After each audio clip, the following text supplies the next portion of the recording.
বৌমা, আমাকে একটু সময় দাও না, আমি কি পান্তা ভাত খেয়ে ঈদের নামাজ পড়তে যাবো?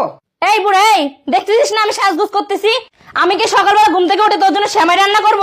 মা, আজ ঈদের দিন, তুমি একটু সেমাই রান্না করলে না? এই বুড়া, এই তুই সেমাই খাবি? দাঁড়ান, তোরে সেমাই খাওয়াচ্ছি।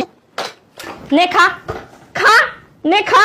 এই বুড়া, এই খাস না কেন? নে খা। ভুই রয়ে গেছে, এখনো মরেও না শালার বুড়া। বল এখানে বস, বসে বসে এগুলো সবগুলা খাবি।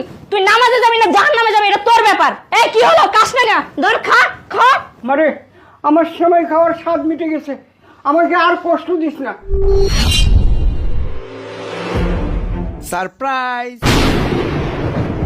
আরে তুমি তুমি এই সময় চলে আসছো? আরে এই তো তোমাদেরকে সারপ্রাইজ দেবো বলে চলে আসলাম। কি অবস্থা, তুমি কেমন আছো? বাবা, বাবা তুমি এখানে, আর তুমি কাঁদছো কেন বাবা? আরে আর বলিও না, আজকে ঈদের দিন বলতেছে আমাকে আমার ছেলেটা নাই, এজন্য কান্না